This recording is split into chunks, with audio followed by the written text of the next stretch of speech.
Hello students, welcome back to our English class. In the last class, we were reading the chapter Nelson Mandela, Long Walk to Freedom, which is second chapter of our first flight book. ठीक है, तो इस chapter में हमने अभी तक पढ़ा कि नेल्सन मंडेला जो हैं वो अपने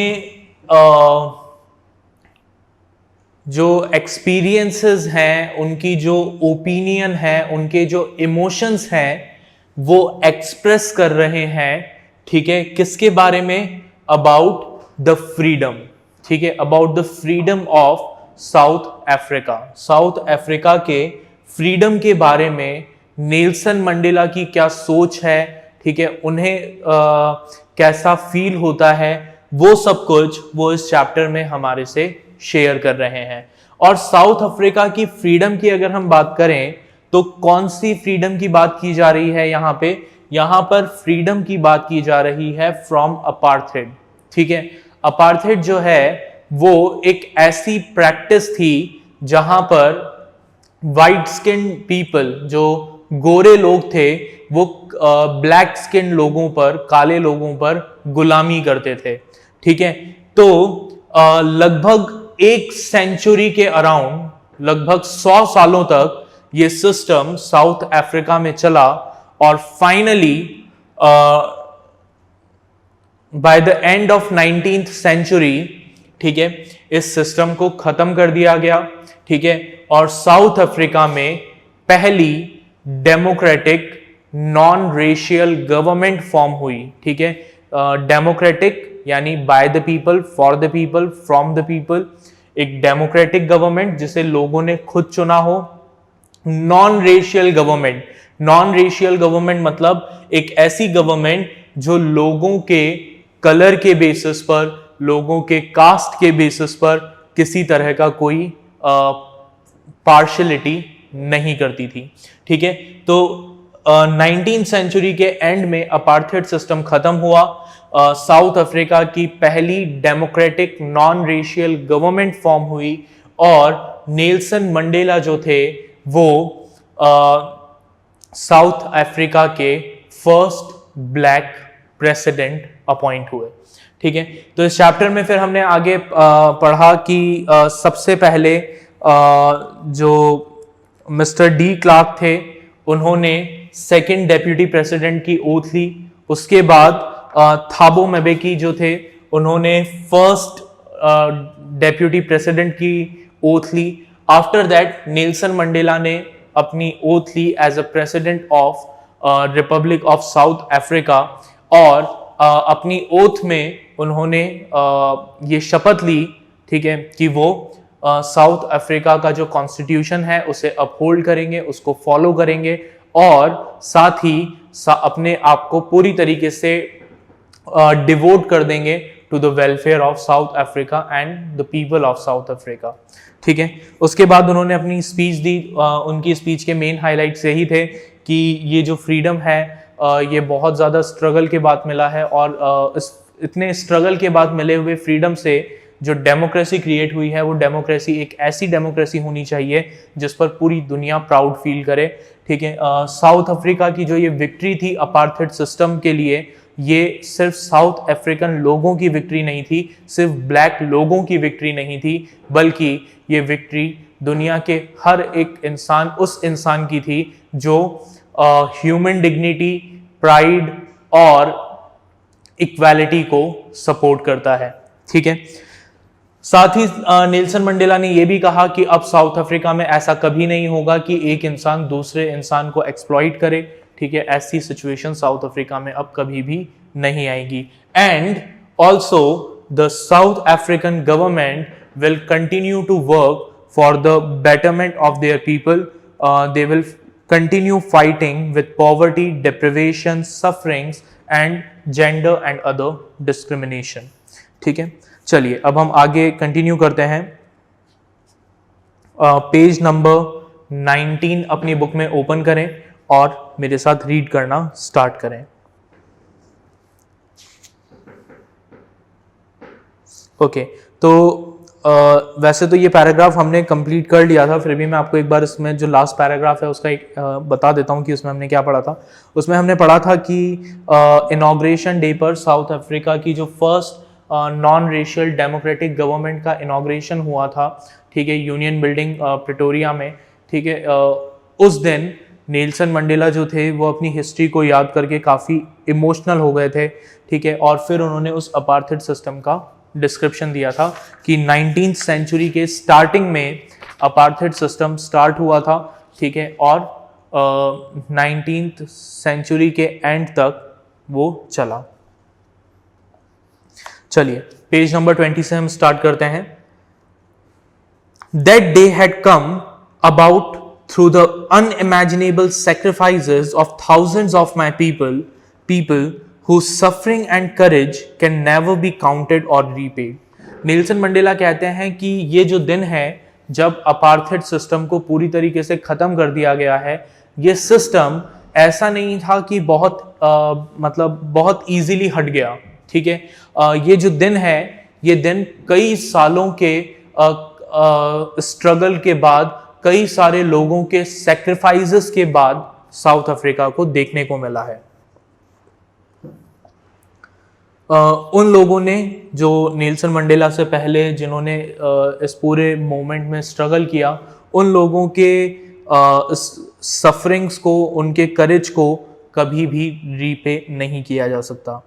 I felt that day, as I have on so many other days, that I was simply the sum of all those African patriots who had gone before me.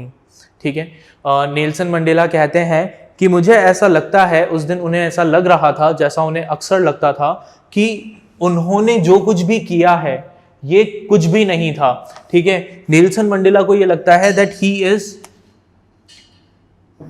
is what he is, the sum of all those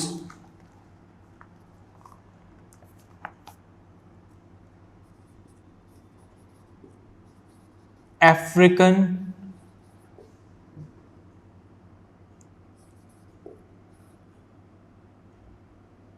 patriots who had gone before him, ठीक है। मतलब Nelson Mandela को लगता है कि उनका जो effort था, उनका इंडिविजुअल एफर्ट कुछ भी नहीं था।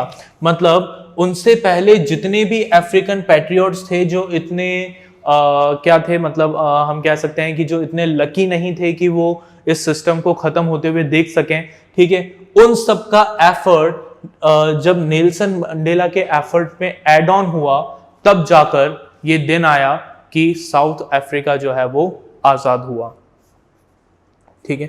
जैसे अगर हम हमारे इंडिया की बात करें तो इंडिया के इंडिपेंडेंस में बहुत सारे लोगों का रोल रहा है, ठीक है। चंद्रशेखर आजाद, भगत सिंह, सुखदेव, राजगुरु, तात्या तोपे, मंगल पांडे, लक्ष्मीबाई, ऐसे कई सारे लोग हैं, महारानी लक्ष्मीबाई जिन्हें झांसी की रानी कहा जाता है, ठीक है। ऐसे कई सारे लोग हैं जिनका एक कंबाइंड एफर्ट था जिसकी वजह से इंडिया को इंडिपेंडेंस मिला। हम ये नहीं कह सकते कि किसी एक इंडिविजुअल पर्सन के एफर्ट की वजह से इंडिया आजाद हो गया, ठीक है। हम अक्सर कहते हैं कि महात्मा गांधी ने भारत को आजादी दिलाई, हाँ उनका रोल था, लेकिन सिर्फ महात्मा गांधी ने ही भारत को आजादी नहीं दिलाई, ठीक है। ऐसे हजारों लोग थे जिन्होंने अपनी लाइफ को सेक्रीफाइस कर दिया इंडिया के इंडिपेंडेंस के लिए। नाम महात्मा गांधी का हो गया, ठीक है, कि महात्मा गांधी ने भारत को आजादी दिलाई है, वो हमारे फादर ऑफ नेशन है, लेकिन सिर्फ उनके एक इंडिविजुअल कंट्रीब्यूशन से इंडिया इंडिपेंडेंट नहीं हुआ। ऐसे कई सारे लोग हैं जिनका कंट्रीब्यूशन इक्वली इंपॉर्टेंट था। तो नेल्सन मंडेला वही कहते हैं दैट आई वाज लकी, मैं लकी था कि ये दिन मुझे देखने को मिला, लेकिन मैं अकेला, मेरा इंडिविजुअल कंट्रीब्यूशन कुछ भी नहीं था साउथ अफ्रीका के फ्रीडम में, ठीक है। मैं सिर्फ क्या हूं, उन सब लोगों के एफर्ट्स का सम टोटल हूं जिन्होंने मुझसे पहले अपने आप को सैक्रिफाइस कर दिया for the purpose of Africa's independence.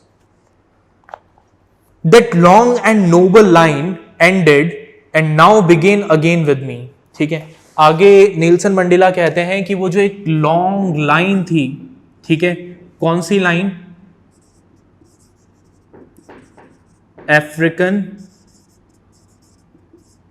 Patriots की, वो लाइन मुझ पर आकर, यानी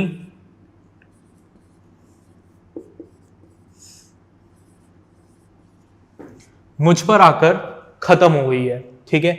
तो ये जो लाइन थी, ठीक है, किसकी? अफ्रीकन पैट्रियट्स की लाइन, ठीक है, वो line who were fighting against, किसके अगेंस्ट लड़ रहे थे ये?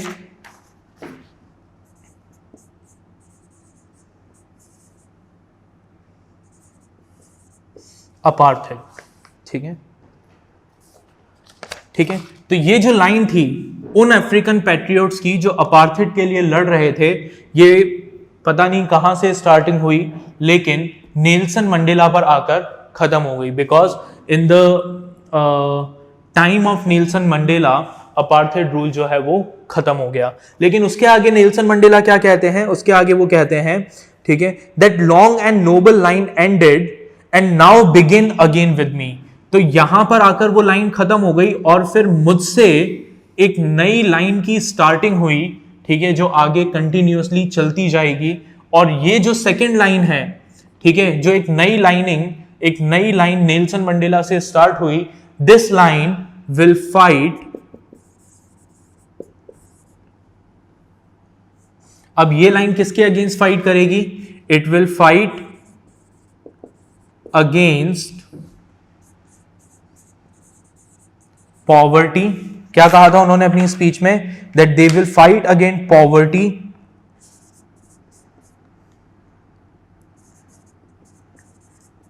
deprivation,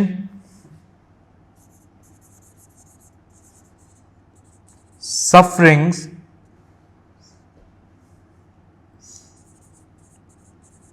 gender and other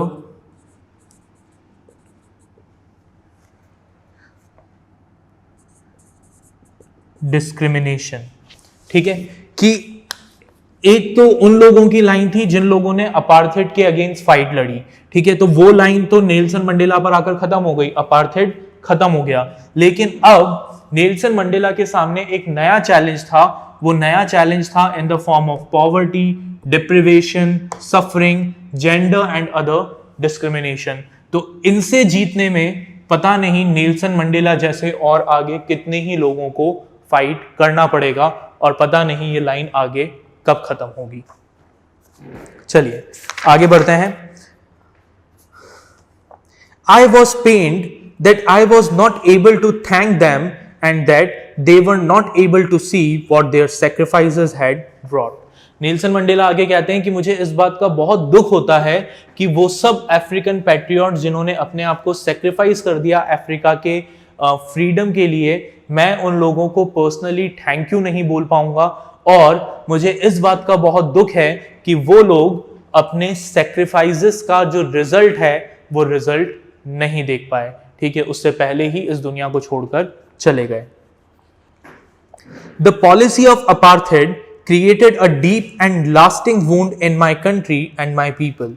ये जो अपार्थाइड की पॉलिसी थी, इस पॉलिसी ने साउथ अफ्रीका के लोगों पर, साउथ अफ्रीकन कंट्री पर एक बहुत ही गहरा घाव छोड़ा था। All of us will spend many years, if not generations, recovering from that profound hurt।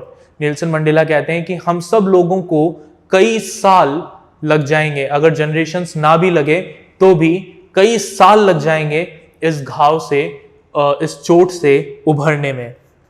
But the decades of oppression and brutality had another unintended effect। लेकिन जैसे हर सिक्के के दो पहलू होते हैं, ठीक है, उसी तरीके से इस अपार्थाइड सिस्टम का भी एक अनइंटेंडेड एडवांटेज था, ठीक है, एक फायदा था जो हमें देखने को मिला। नो डाउट अपार्थाइड सिस्टम बहुत बुरा था, बहुत ज्यादा लोगों पर जुल्म किए गए, बहुत लोगों को टॉर्चर किया गया, लेकिन इस सब नेगेटिविटी का एक बहुत ही पॉजिटिव इफेक्ट भी हुआ, और वो पॉजिटिव इफेक्ट क्या था देखें. But the decades of oppression and brutality had another unintended effect, and that was that it produced the Oliver Thambos, the Walter Sisselus, Chief Luthulus, the Yusuf Dadus, the Balm Fishers, the Robert Sobicus of our time. Men of such extraordinary courage, wisdom, and generosity that their like may never be known again. ठीक है, अब ये सब जो मैंने नाम लिए, ठीक है, कौन कौन से नाम? Oliver Tambos, Walter Sisselus, Chief Luthulus, the Yusuf Dadus, Balm Fisher, Robert Sobicus, ये सब अफ्रीकन पैट्रियोट्स थे जिन्होंने अपार्थाइड सिस्टम को खत्म करने के लिए बहुत ज्यादा स्ट्रगल किया था. These are some prominent names in the struggle against apartheid. ठीक है, इनके फोटोग्राफ्स भी आपकी बुक में दिए हुए हैं. तो नेल्सन मंडेला क्या कहते हैं कि इस अपार्थाइड सिस्टम का जो अनइंटेंडेड फायदा था, वो अनइंटेंडेड फायदा ये था कि हमें इस तरह के जो मैंने नाम बताया आपको, Oliver Tambos, Walter Sisulus, chief Luthulis, Yusuf Dadoos, Bram Fischers, Robert Sobukwes, इनके जैसे एक्स्ट्रा ऑर्डिनरी करेज वाले, विजडम वाले, जेनरोसिटी वाले लोगों को देखने का मौका मिला. ठीक है, perhaps it requires such depth of operation to create such height of character. Nelson Mandela कहते हैं कि एक अच्छा कैरेक्टर बनाने के लिए शायद इतना प्रेशर और इतना टॉर्चर सहन करना पड़ता ही है. ठीक है, जैसे अगर हम हमारे इंडियन स्ट्रगल की बात करें, इंडियन फ्रीडम स्ट्रगल की बात करें, तो भगत सिंह जैसे लोग, चंद्रशेखर आजाद जैसे लोग, ठीक है, सुभाष चंद्र बोस जैसे लोग, ठीक है, ऐसे लोग आज के समय में हमें कहाँ देखने को मिलते हैं. ठीक है, आजकल के लोग जो हैं वो बहुत कंफर्टेबल लाइफ अपनी स्पेंड कर रहे हैं, बहुत कंफर्टेबल लाइफ जी रहे हैं. ठीक है, वो बिल्कुल स्ट्रगल नहीं करना चाहते, बिल्कुल परेशानी नहीं उठाना चाहते हैं, बहुत ज्यादा कंफर्ट में अपनी लाइफ को स्पेंड कर रहे हैं. ऑन द कॉन्ट्ररी हमारे भगत सिंह जैसे लोग जो इंडिया के इंडिपेंडेंस के लिए हंसते हंसते फांसी पर चढ़ गए, ऐसे लोग, इस तरह के कैरेक्टर, इस तरह के करेज वाले लोग आज हमें देखने को नहीं मिलते हैं. ठीक है, ऐसे लोग हमें क्यों देखने को मिले? क्योंकि हमने 200 सालों तक ब्रिटिशर्स की गुलामी सही थी. तो नेल्सन मंडेला कहते हैं कि शायद इतने स्ट्रॉन्ग कैरेक्टर्स को क्रिएट करने के लिए इतना टॉर्चर शायद सहना जरूरी होता है. ठीक है, और सही भी है. ठीक है, कहा भी जाता है कि अगर आपको सोने को किसी ज्वेलरी का शेप देना है तो उसको हथौड़े से ठोकना पड़ता ही है, उसको आग में तपाना पड़ता ही है, तभी जाकर आप उसको शेप दे सकते हैं. ठीक है, एक पत्थर में और एक भगवान की मूर्ति में क्या फर्क है? पत्थर सिर्फ एक पत्थर रह जाता है और भगवान की मूर्ति मंदिर में पूजा के लायक बन जाती है. उसके बीच में जो मेन डिफरेंस है वो ये है कि जो पत्थर नॉर्मल पत्थर रह गया उसने चोट नहीं सही, और जो पत्थर भगवान की मूर्ति बन गया उसने छैनी और हथौड़े से कई सारे वार सहे, तब जाकर वो भगवान की मूर्ति बना. तो नेल्सन मंडेला यही कहते हैं कि शायद इतना करेज और इस तरह का एक हाईली इन्फ्लुएंशियल कैरेक्टर क्रिएट करने के लिए ये जरूरी है कि वो पर्सन इस तरह का स्ट्रगल फेस करे, इतना ऑपरेशन फेस करे. My country is rich in the minerals and James that lie beneath it's soil. Nelson Mandela कहते हैं कि मेरी जो कंट्री है साउथ अफ्रीका, ये मिनरल्स में रिच है. ठीक है, और जेम्स में रिच है, जो इसकी जमीन के नीचे, इसकी मिट्टी के नीचे दबे हुए हैं. But I have always known that it's greatest wealth is it's people. लेकिन मुझे हमेशा से पता था कि मेरे देश की जो सबसे कीमती चीज है वो है इस देश के लोग. Finer and truer than the purest diamond, जो सबसे कीमती डायमंड से भी ज्यादा प्योर और ज्यादा फाइन है. It is from these comrades in the struggle that I learned the meaning of courage. Nelson Mandela कहते हैं कि इन्हीं अफ्रीकन पैट्रियोट से मैंने सीखा कि करेज का असली मतलब क्या होता है, हिम्मत का असली मतलब क्या होता है. Time and again I have seen men and women risk and give their lives for an idea. कई बार बार मैंने अपनी जिंदगी में देखा कि लोग सिर्फ एक आइडिया के लिए, कौन से आइडिया के लिए, कि हमें अपार्थाइड से मुक्ति मिल जाएगी, आजादी मिल जाएगी, सिर्फ एक आइडिया के लिए मरने के लिए तैयार हो गए, ठीक है, जबकि कोई गारंटी भी नहीं थी, ठीक है, कि अपार्थाइड से मुक्ति मिल ही जाएगी, लेकिन फिर भी उन्होंने हंसते हंसते अपनी जानों को कुर्बान कर दिया। I have seen men stand up to attacks and torture without breaking. मैंने लोगों को देखा कि वो बिल्कुल स्ट्रिक्ट खड़े रहे अटैक्स के अगेंस्ट, टॉर्चर के अगेंस्ट, बिना टूटे, बिना झुके, showing a strength and resilience that defies the imagination. उन्होंने इतनी स्ट्रेंथ, इतनी हिम्मत, इतनी ताकत दिखाई, ठीक है, इतनी शक्ति दिखाई जो शायद इंसान इमेजिन भी नहीं कर सकता। I learned that courage was not the absence of fear, but the triumph over it. ठीक है, नेल्सन मंडेला कहते हैं कि इस पूरे स्ट्रगल से मैंने ये सीखा कि करेज, असली हिम्मत का मतलब ये नहीं होता कि आपको डर नहीं है, ठीक है। Absence of fear is not courage. Normally हम सब लोग क्या करते हैं, हम इसको मिसअंडरस्टूड करते हैं, गलत समझते हैं। हम सब ये समझते हैं कि हिम्मत का मतलब होता है जिसको डर नहीं लगता वो क्या है, करेजियस है, वो बहादुर है। लेकिन एक्चुअल में बहादुरी जो है वो डर ना लगने, डर का एब्सेंस नहीं है। असली बहादुरी, असली करेज क्या है? असली करेज है उस डर पर काबू पाना, उस डर को ओवरकम करना। The brave man is not he who does not feel afraid. एक बहादुर इंसान वो नहीं है जिसको डर ही नहीं लगता। जिसको डर ही नहीं लगता वो बहादुर, उसको आप बहादुर नहीं कह सकते। सही मायने में बहादुर कौन है, करेजियस पर्सन कौन है? सही मायने में बहादुर इंसान वो है जिसको डर लगता है लेकिन फिर भी वो अपने डर पर काबू पा लेता है, ठीक है, उसे हम कहते हैं सही मायने में करेजियस, ठीक है। जैसे फॉर एग्जाम्पल, अगर कोई पागल इंसान है, ठीक है, जिसको ये पता ही नहीं है कि आग के ऊपर हाथ रखने से उसका हाथ जल जाएगा, और वो अगर आग पर अपना हाथ रख देता है, तो क्या आप उसको उसकी बहादुरी कहेंगे? नहीं ना, आप तो उसको उसकी बेवकूफ़ी कहोगे, ठीक है, कि भाई ये बहादुरी थोड़ी है, ठीक है। क्यों? क्योंकि उसको पता ही नहीं है कि आग से उसका हाथ जल सकता है, ठीक है। एब्सेंस ऑफ फियर, डर है ही नहीं उसे आग का। क्यों? क्योंकि उसे पता ही नहीं है कि आग से हाथ जल सकता है, तो वो बहादुर नहीं है। बहादुर कौन है? जिसे ये पता है कि आग से उसका हाथ जल सकता है, उसको गहरी चोट लग सकती है, लेकिन फिर भी वो क्या करे, उस आग में अपना हाथ डाले। वो सही मायने में क्या है? बहादुर है। वो करेजियस है जो फियर को पहचानता हो, डर को समझता हो और फिर उस डर को ओवरकम करता हो। No one is born hating other person because of the color of his skin or his background or his religion. Nelson Mandela कहते हैं कि कोई भी इंसान अपने मन में नफरत लेकर पैदा नहीं होता, ठीक है। कोई भी इंसान बचपन से जब पैदा होता है तो वो नफरत अपने दिलों में लेकर पैदा नहीं होता कि ये पर्सन काला है, मैं गोरा हूं तो मैं इससे नफरत करूंगा, या इसका धर्म मेरे धर्म से अलग है तो मैं इससे नफरत करूंगा। ये सब चीजें जब इंसान पैदा होता है तो उसके दिमाग में, उसके दिल में नहीं होती है।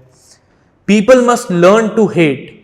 ये जो नफरत है ये इंसानों को सीखनी पड़ती है, ठीक है। इंसान इस नफरत को सीखता है, बाय डिफॉल्ट उसके अंदर नफरत नहीं होती है, ठीक है। ये उसको बाद में धीरे धीरे सिखाया जाता है, ठीक है। उसके आसपास के जो लोग हैं, उसके आसपास का जो एनवायरनमेंट है, उसके आसपास की जो सिचुएशंस हैं, वो सिचुएशंस उसको दूसरों से नफरत करना सिखाती है। तो नेल्सन मंडेला कहते हैं people must learn to hate. लोगों को नफरत करना सीखना पड़ता है। And if they can learn to hate they can be taught to love. और अगर इंसान को नफरत करना सिखाया जा सकता है तो इंसान को प्यार करना भी सिखाया जा सकता है। For love comes more naturally to human heart than its opposite. क्योंकि इंसान जो है, इंसान प्यार को ज्यादा इजीली एक्सेप्ट करता है एज कंपेयर टू हेट्रेड, नफरत के बदले, ठीक है। हम नफरत को इतनी आसानी से नहीं समझ सकते जितने आसानी से हम प्यार को समझ सकते हैं, ठीक है। हम किसी ब्यूटीफुल फ्लावर को देखते हैं तो अंदर से हमें अपने आप एक अच्छी फीलिंग आती है उस फ्लावर के लिए, ठीक है। हमें लगता है कि इस फ्लावर को नहीं तोड़ना चाहिए, ठीक है। हम किसी जानवर के बच्चे को देखते हैं, ठीक है, बड़ा अच्छा सा कोई बच्चे को देखते हैं, तो हमें नेचुरली उसके लिए कंपैशन फील होता है, ठीक है, हमें नेचुरली उसके लिए प्यार फील होता है। तो प्यार जो है वो हमें सीखना नहीं पड़ता, वो नेचुरली हमारे अंदर है। लेकिन नफरत जो है, नफरत हमें सिखाई जाती है, हमें सीखनी पड़ती है। Even in the grimmest time in prison, Nelson Mandela कहते हैं कि जो मेरे सबसे डार्क डेज थे जेल के, when my comrades and I were pushed to our limits, जब हमें एक्सेसिवली टॉर्चर किया जा रहा था ताकि हम हमारे घुटने टेक दें, ठीक है, हम झुक जाएं, ठीक है, I would see a glimmer of humanity in one of the guards, तो उस समय भी मुझे गार्ड्स में कहीं ना कहीं ह्यूमैनिटी नजर आती थी। Perhaps just for a second, भले ही एक सेकंड के लिए ही नजर आए, लेकिन ह्यूमैनिटी नजर आती थी। But it was enough to reassure me and keep me going, लेकिन वो एक सेकंड की ह्यूमैनिटी ही मेरे लिए काफी होती थी मुझे अपनी इस लड़ाई को कंटिन्यू करने के लिए, ठीक है। Man's goodness is a flame that can be hidden but never extinguished. Nelson Mandela कहते हैं कि इंसान की जो अच्छाई है वो अच्छाई एक आग की तरह है, ठीक है, जिसको आप छुपा तो सकते हैं लेकिन पूरी तरीके से कभी भी एक्सटिंग्विश नहीं कर सकते, बुझा नहीं सकते, ठीक है। चलिए आगे कुछ क्वेश्चंस यहां पर दिए हुए हैं, ठीक है, तो एक बार इन क्वेश्चंस को देख लेते हैं। What do the military generals do? How was their attitude changed and why? तो मिलिट्री जनरल्स ने क्या किया? तो नेल्सन मंडेला की स्पीच के बाद वो जो मिलिट्री जनरल्स थे उन सब ने आकर नेल्सन मंडेला को अपनी लॉयल्टी प्लेज की, ठीक है। उनका एटीट्यूड कैसे बदला? सो बिफोर अपार्थेड ये जनरल्स जो थे ये नेल्सन मंडेला को सैल्यूट नहीं करते बल्कि उनको अरेस्ट कर लेते, लेकिन आज वही जनरल नेल्सन मंडेला को क्या कर रहे थे? अपनी लॉयल्टी प्लेज कर रहे थे। Why were two national anthems sung? दो नेशनल एंथम क्यों गाए गए सेरेमनी में? ठीक है, दो नेशनल एंथम इसलिए गाए गए क्योंकि एक नेशनल एंथम व्हाइट लोगों का था और दूसरा नेशनल एंथम ब्लैक लोगों का था। तो क्योंकि अपार्थेड के बाद दोनों क्या हो गए, व्हाइट और ब्लैक दोनों इक्वल हो गए, इसलिए उन दोनों ही नेशनल एंथम्स को साउथ अफ्रीका का नेशनल एंथम डिक्लेयर कर दिया गया। How was Mandela describe the system of government in his country in the first decade? तो फर्स्ट डिकेड में क्या था? अपार्थेड सिस्टम था, और फाइनल डिकेड में क्या हुआ? अपार्थेड सिस्टम खत्म हो गया, एक democratic non racial government form हुई, ठीक है। What does courage mean to Mandela? Mandela के लिए करेज का मतलब क्या है? Courage is not the absence of fear, but real courage is overcoming the fear, ठीक है। करेज का मतलब क्या है? बहादुरी का मतलब क्या है? डर की एब्सेंस नहीं बल्कि डर पर काबू पाना। And which does he think is natural, to love और टू हेट? नेल्सन मंडेला को क्या लगता है, लव करना, प्यार जो है ह्यूमन बींग्स के लिए वो ज्यादा नेचुरल है या फिर नफरत? तो आंसर हमें टेक्स्ट में मिल गया है कि इंसान के लिए लव जो है वो नेचुरल है एज अगेंस्ट हेट्रेड, ठीक है। तो यहां तक का पार्ट एक बार आप वापस से रीड आउट करिएगा, ठीक है। इन क्वेश्चंस को दोबारा से अपनी लैंग्वेज में प्रॉपर इंग्लिश में आंसर करने की कोशिश करिएगा। फिर हम हमारे अगले लेक्चर में मिलेंगे इस चैप्टर के फाइनल पार्ट के साथ और इस चैप्टर को कंक्लूड करेंगे। तब तक बाय बाय।